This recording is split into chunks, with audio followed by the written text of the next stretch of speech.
Good afternoon, ladies and gentlemen. Allow me to set the scene. George Frederick Street, lawyer, college administrator, public servant, and politician, was born on the 21st of July, 1787 in Burton, New Brunswick, fifth of 12 children of Samuel Denny Street and Abigail Freeman.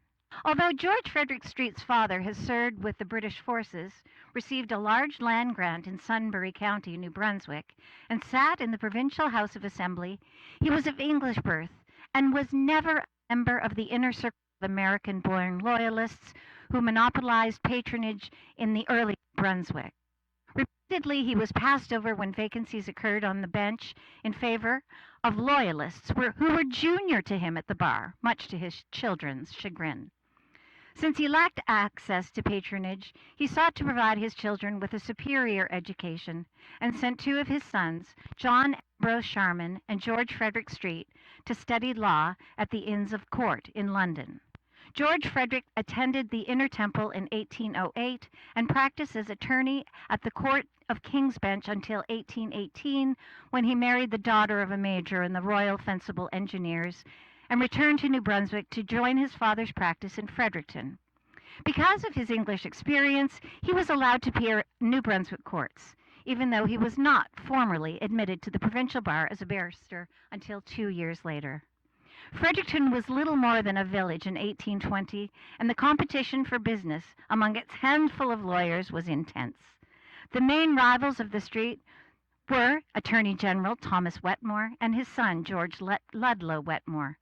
Since the Wetmores were members of the Loyalist elite, relations between the two families were not cordial.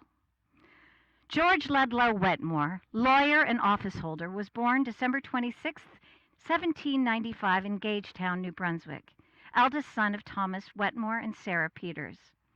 As the eldest son of the Attorney General of New Brunswick, George Ludlow Wetmore had a promising future. He studied law with his father, was admitted to the Supreme Court as an attorney, and on the 18th of June, 1816, he was appointed Clerk of the House of Assembly. After becoming a barrister on the 2nd of March, 1819, he entered into a partnership with his father in Fredericton. Their major competitors at the bar were Samuel Denny Street and his son George Frederick Street. Samuel Denny Street had long resented his exclusion from the inner circle of American-born loyalists who monopolized government patronage, and in 1800 had fought a duel with John Murray Bliss, whose son, George Pigeon Bliss, was to marry John Ludlow Wetmore's sister Sarah in 1819. The animosity between Street and the Loyalist elite was passed on to the second generation.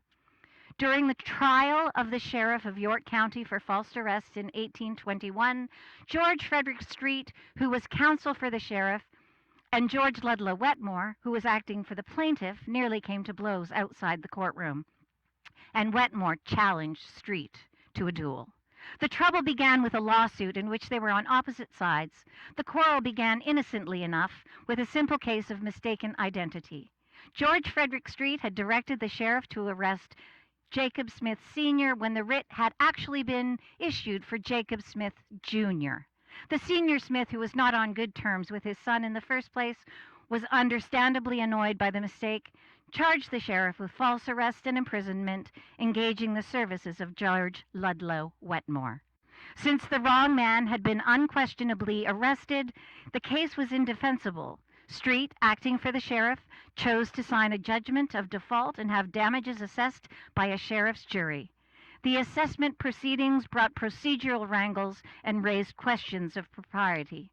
And by the time the court adjourned on September 29, 1821, both attorneys were in foul temper. Legal language was followed by language of personal and profane style. Blows may have been exchanged. Wetmore's father, Thomas, who held the post of Attorney General for the province, came between the two battling barristers, and it seemed that the incident was at an end.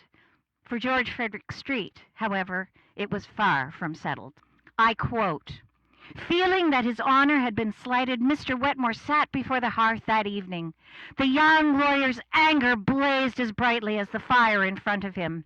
He was oblivious to the sounds of his pregnant wife with her fourth child, setting the children in for the night. Street's insults and the raised hand consumed him until his thoughts took a dangerous turn. At 11 o'clock the next morning, Street answered a summons to his door to find John Winslow acting as second for Wetmore with a formal challenge to a duel. Surprised and shaken, Street nonetheless agreed to meet Wetmore, provided that the contest be fought near Fredericton and as soon as possible. Mr. Street suggested pistols, and Mr. Wetmore agreed. In secrecy, the two men met early in the morning, October 2nd, 1821, at Maryland Hill, 4 miles outside Fredericton. Although dueling was an established practice in Europe by the 1800s and was not unknown in New Brunswick, it was illegal by 1821. Accordingly, the impending meeting was only to known between the principals and their seconds. The wives and children involved were blissfully unaware that 2 lives were hanging in the balance. The site for the duel was on the farm of Mr. Segee, close to New Maryland settlement and a few miles from Fredericton. The time was between 7 and 8 in the morning, the traditional time for such affairs, hence the term pistols for 2, coffee for 1. That alluded to the time. Each dueler had a second, a man whose duty was to ensure fairness and prepare weapons. Acting as second for Mr. Street was Mr. Lieutenant Davies of the 74th Regiment. John F. Winslow, who became the High Sheriff of Carleton County, acted for Wetmore. The 4 men stood in the shelter of a small wooded area. Wetmore and Street removed their jackets.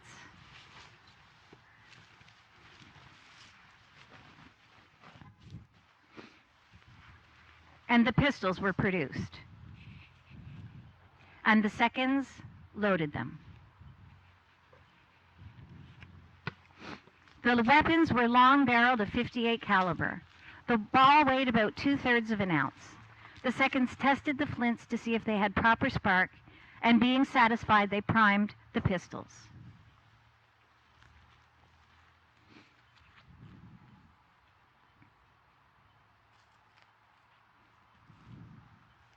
The seconds stepped off 9 paces.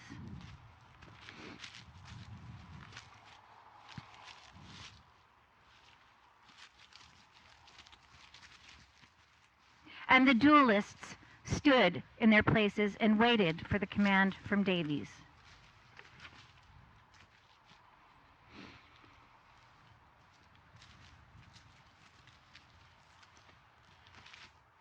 Pistols at your side until ordered to fire. When ordered, raise your arm as quickly as possible and fire without aiming or pausing. Fire! Both men missed. It is said that Street had possibly fired toward the ground, knowing that Wetmore had a young wife who was pregnant with child. The seconds urged Mr. Street and Mr. Wetmore to stop, that they had proven their honor, but their pleas were in vain. In a case such as this, it is required for dueling etiquette for an exchange of weapons. The seconds exchanged the weapons.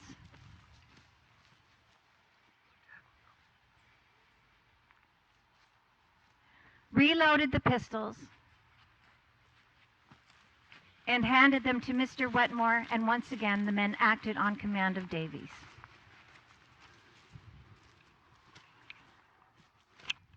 Pistols at your side until ordered to fire. When ordered to fire, raise your arm and fire as quickly as possible without aiming or pausing. Fire! 2 more shots rang out, and this time Mr. Wetmore slumped to the ground. Blood poured from his right arm and temple. The heavy ball had torn a gash in his arm, then striking the bone, glanced and entered the temple. He was unconscious but still breathing. He was taken to the Segee house, and a messenger was sent for medical help. Mr. Wetmore never regained consciousness. He died 2 hours later. George Frederick Street and the 2 seconds, Richard Davies and John Francis Wentworth Winslow, both of whom had military background, were sufficiently frightened by what they had done and fled on horseback to St. Andrews, mounted fresh horses, caught a ferry at Joe's Point, and crossed the border to Robbinston, Maine. During their absence, the coroner, William Taylor, raised a hue and cry, and the sheriff issued a warrant for their arrest for murder. On October 2nd, 1821, George Frederick Street and George Ludlow Wetmore fought a duel. This evening, we find ourselves at the York County Courthouse in Fredericton. On February 22nd, 1822, Judge Saunders presiding. The Solicitor General is William Botsford, the prosecuting officer. We will ask Mr. Botsford to enter the court.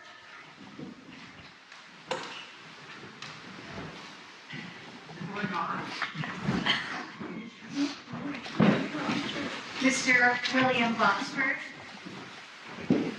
We will ask the prisoners, Mr. Street and Mr. Davies, to enter the court.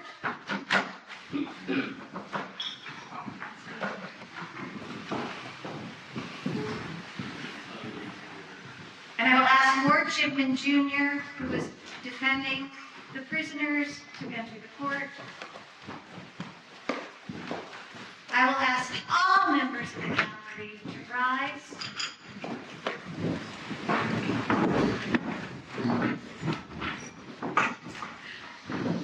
His Honorable Judge Saunders presiding.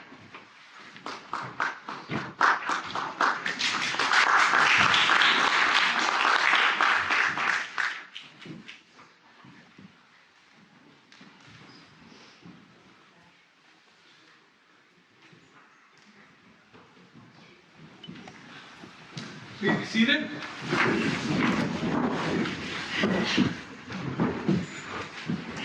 Thank you. We will now proceed to the court case. Gentlemen of the jury, before you take this case into consideration, I must request you to dismiss prejudice by any attention to stories told out of doors, to which you cannot give any weight, but you will be guided by evidence and carefully weigh that evidence. In the present case, the gentleman at the bar standing indicted for the murder of George Ludlow Wetmore. The event of the party's death is made to appear by the doctors and others on the ground. That being established, it requires attention to see whether the prisoners are the perpetrators of this homicide. The evidence is but presumptive at best, and it should be considered in all of such cases with attention, and no doubt in the present instance particularly. I ask you this: what is murder? Murder is where a person in sound mind and with malice and forethought deliberately kills his victim. The prisoners, Messrs. Street and Davies, are charged with this crime.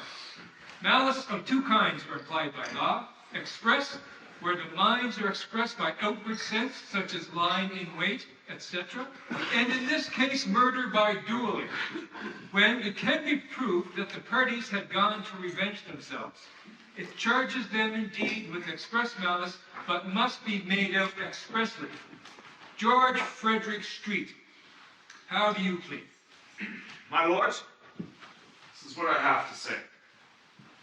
When honor is a support to virtuous principles, which run parallel to the laws of God and of this country, they cannot be too much cherished and encouraged. But when dictates of honor are contrary to religion and ethics, they are the greatest of depravity of human nature, giving wrong, vicious, and false ideas to what is good and laudable, and therefore must be exploded by all countries, and driven out as bane and plague of human society. I beseech my lordship and the members of this jury to see me as the gentleman that I am. Thank you, Mr. Street. Mr. Richard Davies, what say you? This and only this, my lord. I'm a Christian and a God-fearing man, and dueling is in direct contradiction to both the laws of man and God. Thank you, Mr. Davies. We will now proceed with the hearing. May justice prevail. I ask the jury this. Does this malice apply to the prisoners at hand?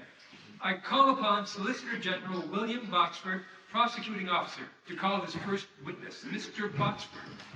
Thank you, my lord. I would call on Mr. Taylor, Esquire, coroner to the county, to stand. Mr. Taylor, what exactly,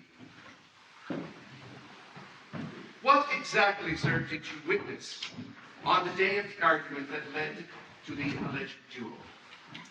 On that very afternoon, the deceased, Mr. Wetmore, and Mr. Street were present. I heard a violent altercation between them. I believe it arose about a writ that had no seal. I cannot recollect the words that were used, but I did hear the deceased say that Mr. Street had behaved rascally. The violent words were used on both sides. Yes. And when was the next time that you saw the deceased? I saw the deceased the next day and on Monday. I did not hear anything more of the business until I heard of the duel. Thank you.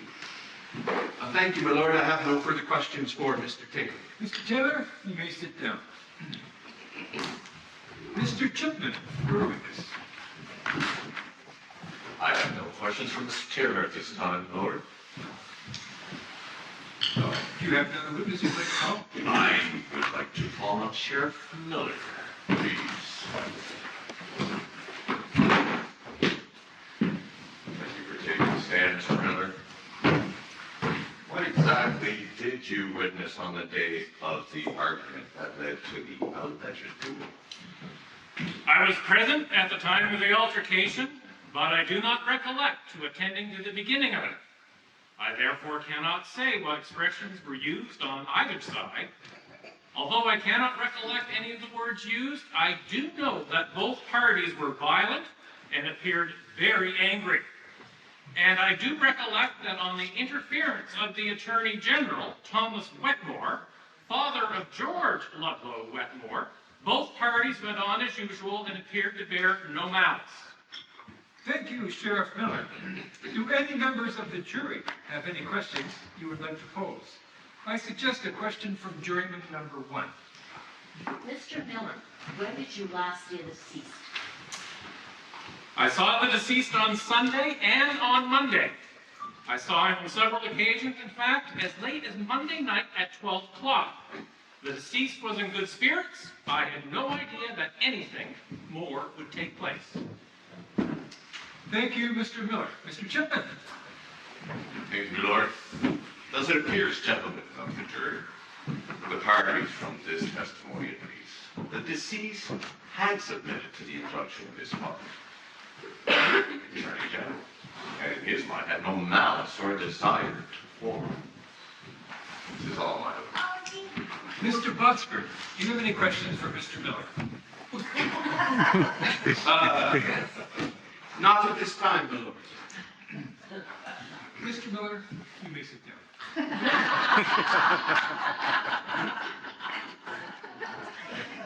I will now call upon Mr. John Seggy. Mr. Seggy, please stand and take the witness stand. Mr. Seggy, what do you have to offer the court? Well, my lord, I got up at my usual time, and shortly thereafter, I saw 2 horsemen ride by my house, and then they came back. Now, it was pretty thick and hazy, so I'm not sure who they may be. I think one of them may have been the prisoner, Mr. Street. Now, about a half an hour later, I heard 2 shots. And I looked out the house, and I didn't see anybody. So I summoned that it was just people shooting partridge. And about 8 or 10 minutes later, I heard 2 more shots. May we have a second question from juryman number 2? Mr. Seggy, were the last 2 shots fired as near together as the first 2? Yes. And may we have a third question from the third member of our jury? Mr. Seggy, did it appear to you from the sound to be fired in the same manner? Yes, and shortly after the last 2 shots, I heard I saw someone coming running towards my house and calling towards me. When he got near me, I saw it was Mr. Winslow. Inquiring of him what had happened, he told me that a gentleman had been shot in a duel and begged me to immediately go and give assistance. I went and I was directed, but he went the other direction. I found the deceased on the ground. He had wounds in his arm and in his head. He was alive, but he didn't speak and move. Thank you, Mr. Segui. Mr. Segui, you may be seated. In the transcript before me, it states that you then carried the deceased to the house and laid him on a bed. You then saw two gentlemen ride by very quickly up the road. It states that you think, I repeat, think, that one of the men was Mr. Street. This transcript goes on to say that you think he was dressed in a blue surtout coat, but that you will not positively swear that it was Mr. Street. Judgment of the jury, I repeat, will not positively swear that it was Mr. Street. My lord, might I have the floor? Not at this time, Botsford. My lord, may I have the floor? By all means.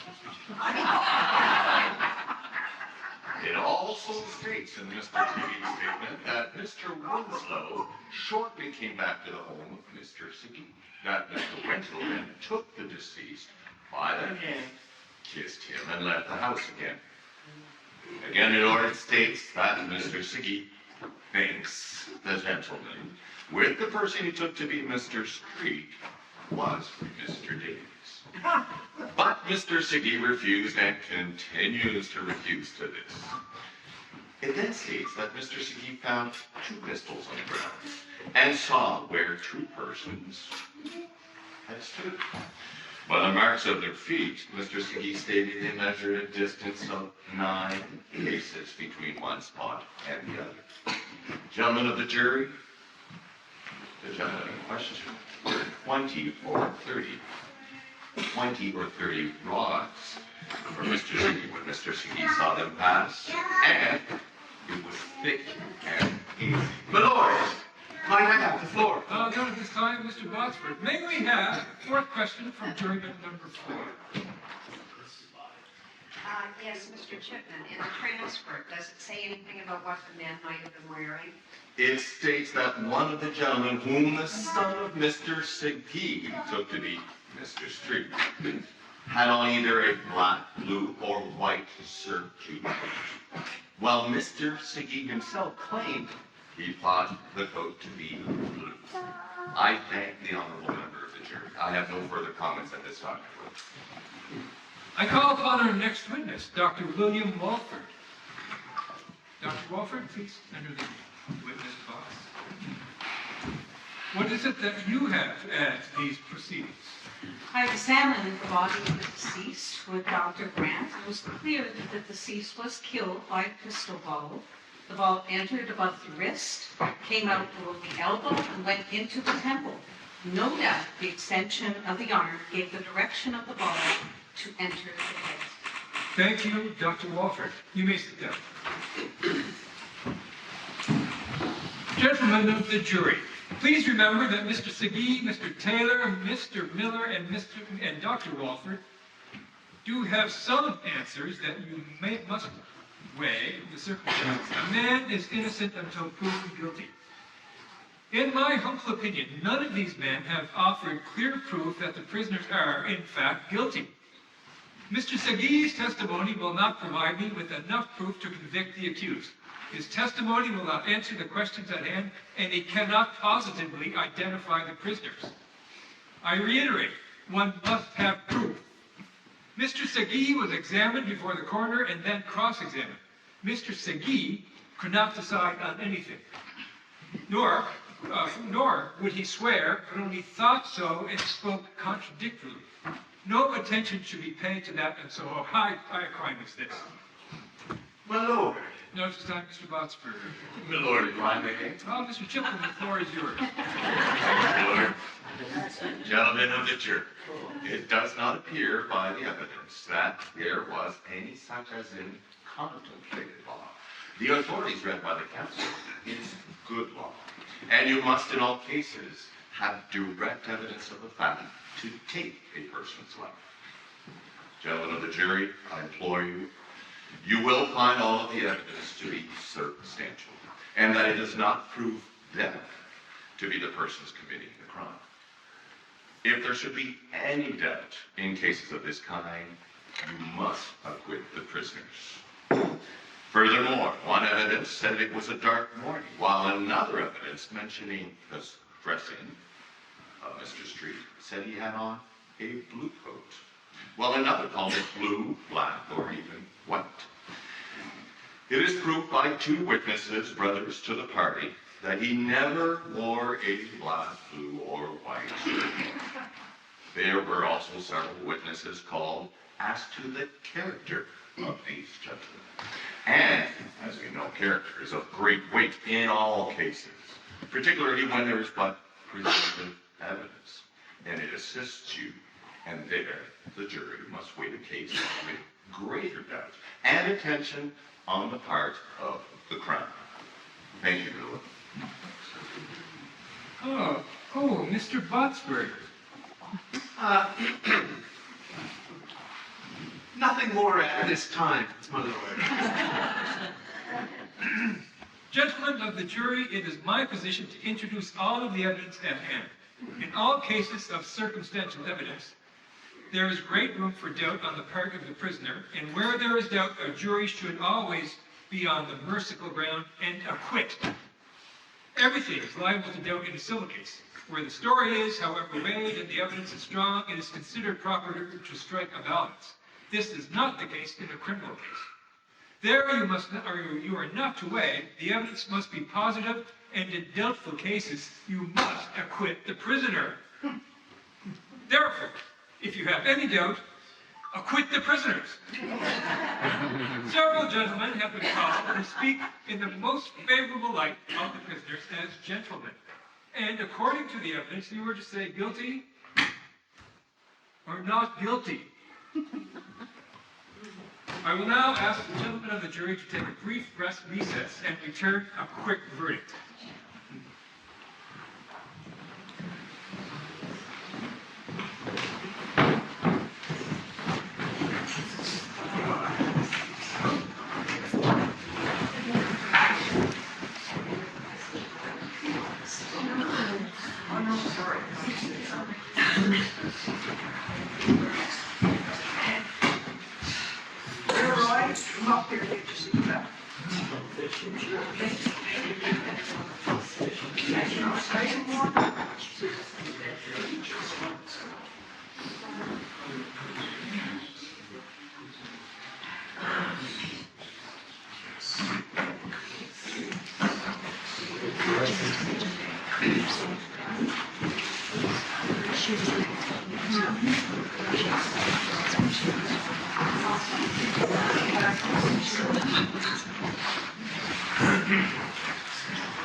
Gentlemen of the jury, have you reached your verdict?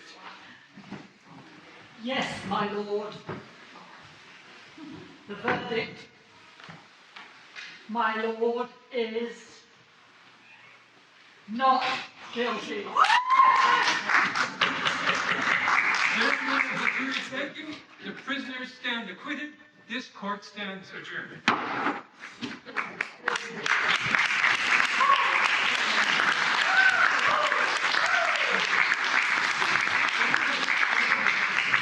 May I remind you of our dinner this evening? We'll be up at home with the president, of course. Wow. The staff will be preparing roast flags, their special food. 7 o'clock sharp. Wow. The case was dismissed on technicality of coat color. Did you notice that Mr. Street took off his coat and put it under his chair during the trials? That was a little artistic license on my part. We can't hear you. Oh, I'm sorry. The prisoners were dismissed on technicality of coat color, and that the prisoners had not been proven to have anything to do with the duel. In other words, an affair of honor between gentlemen was exempt from the criminal code. Both gentlemen were acquitted, and George Frederick Street went on to become a Supreme Court judge. On October 29, 1821, Harriet, Wetmore's wife, had a baby daughter who she named George Ludlow Harriet Wetmore. So, ladies and gentlemen, I would like to thank, first of all, the people who helped put this together, the Provincial Archives, for the much-needed research. This project has been going on for a year and a half. Articles by Connie Shanks of the Daily Gleaner, Mary Baxter of the Atlantic Advocate, the Bravest Canadian, L.J.P. Kane, Dictionary of Canada Biography, Lane McIntosh, Legends of New Brunswick, My New Brunswick, and Lieutenant Colonel Robert Dallison. I will now introduce you to the cast. Michel Dutour.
Michelle Nickel with those.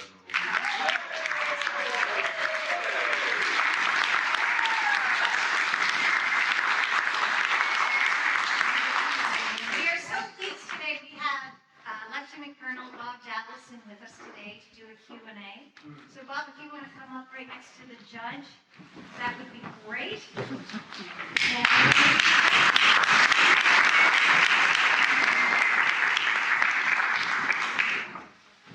This is fun. Michelle and the group has laid before our eyes an exciting part of our history. Now you know how duels were fought, you know how this duel was fought, and you know how the trial was run at the end. Has anybody got any opinions on this trial? What the results were going to be? There was only 4 men in that woodlot. 2 of them had arms. 1 of them was dead. What's the conclusion? Hey, what do you think? Why wasn't it shot? Could you explain why this trial ended in this kind of way? Because they were elitist. They were gentlemen. And if you remember, they kept emphasizing the fact they were gentlemen. They were the upper class. And dueling was just one of the things that the upper class did. The rest of it thought it was legal murder. And this trial, the way it ended, public opinion rose so high that never again was there a duel in the province of New Brunswick. This is the last duel fought in New Brunswick. Any questions? What about the duel itself? When the second, Lieutenant Davies said, keep your hand down, raise your arm up, do not aim, do not hesitate. What's with that? You're supposed to miss. Pardon? You're supposed to miss. You're supposed to miss, yeah. A duel was fought not to kill people, but to get satisfaction.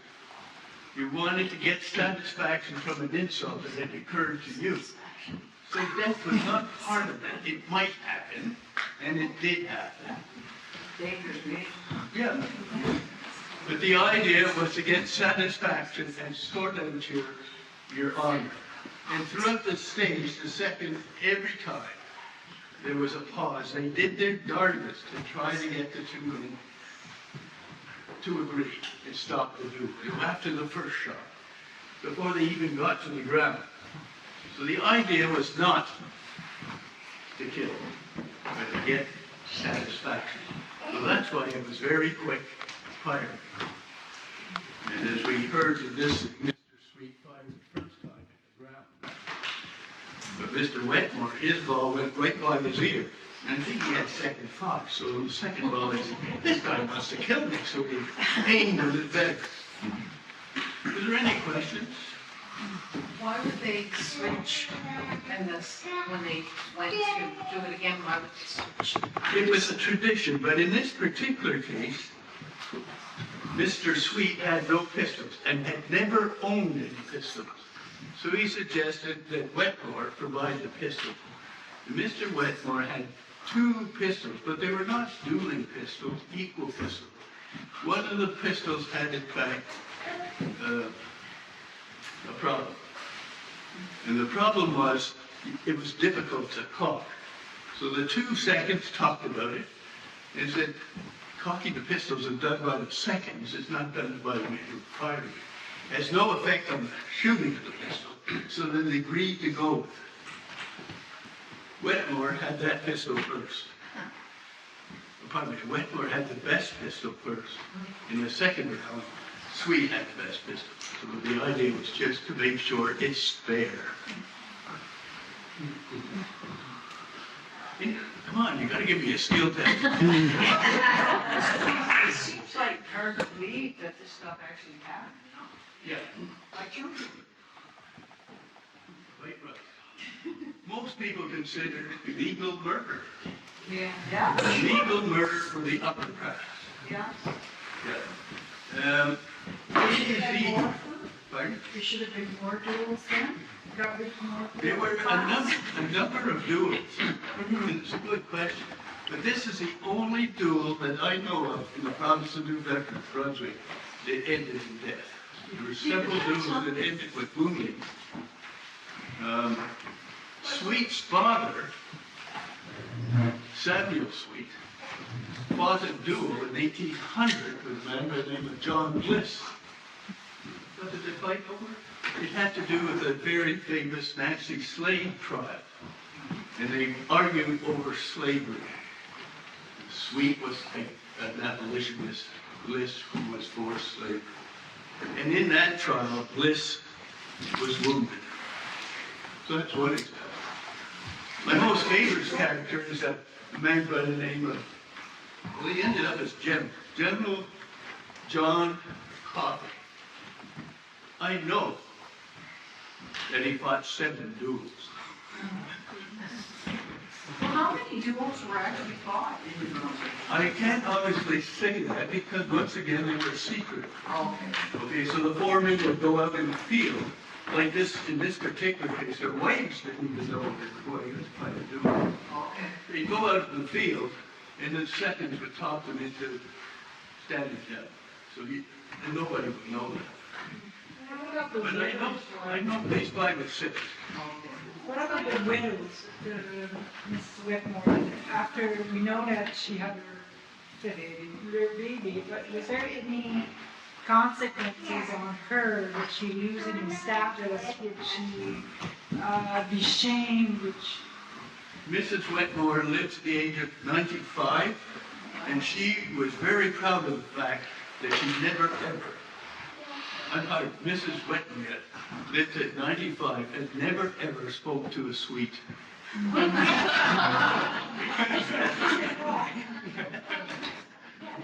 never says, you read romantic novels, they always had a surgeon at the duel, so he could catch people up.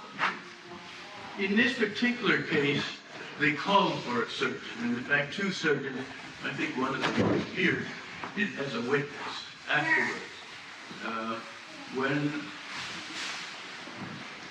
Winslow went back to the Seagee farmhouse and asked Seagee to go help Wetmore, and his son was sent off on a horse to get a doctor. Two doctors arrived, and if I remember correctly, Wetmore was dead at the time both arrived. You said the earlier duel was between a guy named Bliss. Pardon? You said an earlier duel was between the guy named Bliss? Yes. Is that like Bliss Carmen? The school? No. Oh. Is the school named after that guy? I think it might be related. But John Bliss and the Bliss family are still around, in fact, and they were very prominent in the city. So the Bliss family still lives here. Yeah. And he was Bliss was her last name.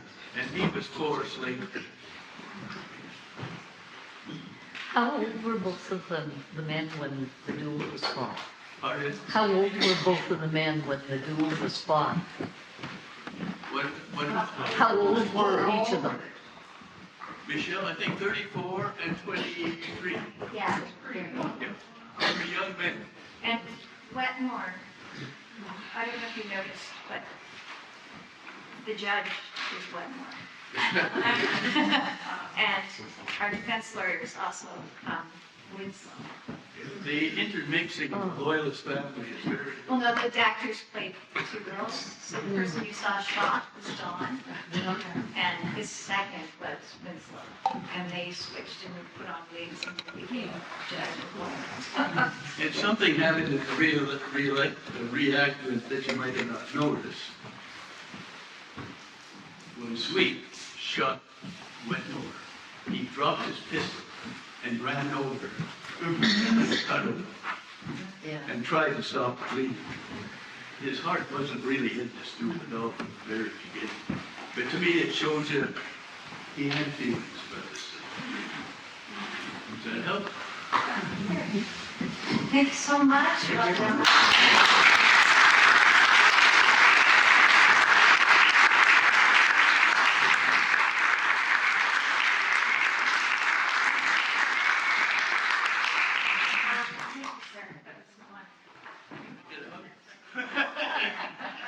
We go way back.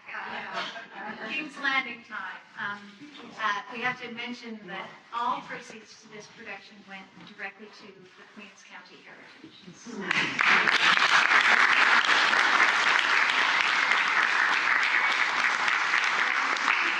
received sponsorship from the province of New Brunswick through the commemoration grant. We received sponsorship from the Village of New Maryland, the Wetmore Street Pub.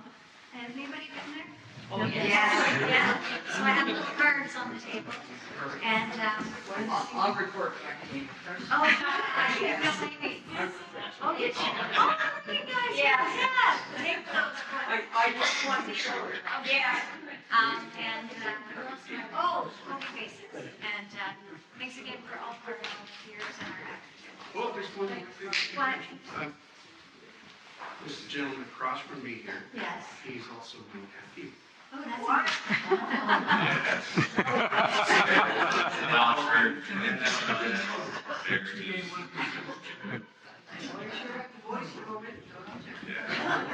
That's how I went over your good counsel and enforcement voices. I'm from the short side. Thanks.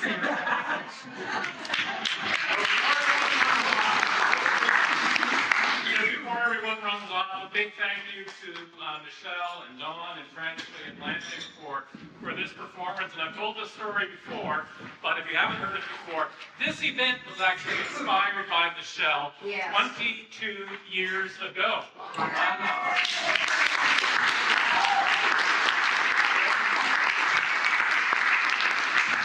Phone call one morning. She was standing at the steamer stop in, and the owners called me and said, "We have these people staying here. They have an idea for an event." And they gave me a 30-second rundown for it. And I said, "I'll be there in 20 minutes." And from that, our discussion grew into the annual Ghost Walk and Dessert Theater. So I always like to thank Michelle for her inspiration.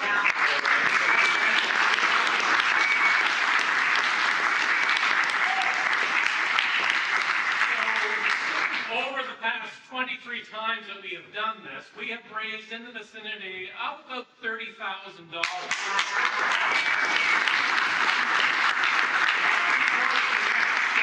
A big thank you to all of you who have continued to support this event over the years, and even through COVID when we had to be outside. This is the first time in 3 years we could invite everybody inside to enjoy the desserts under cover and enjoy the performance. Thank you to everyone in Queens County Heritage, Danny, organizing the volunteers, organizing all of the desserts. There's 30 desserts that have to be prepared to feed all of you. So that's a huge amount of work.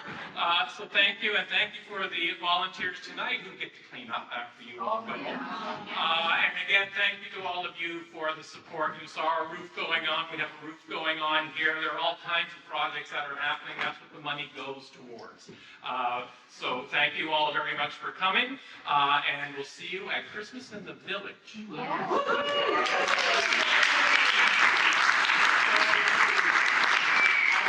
a few boxes of dessert that are left. So I'm not sure what the plan is for those, Danny, or if people can help themselves to take something on the road with them.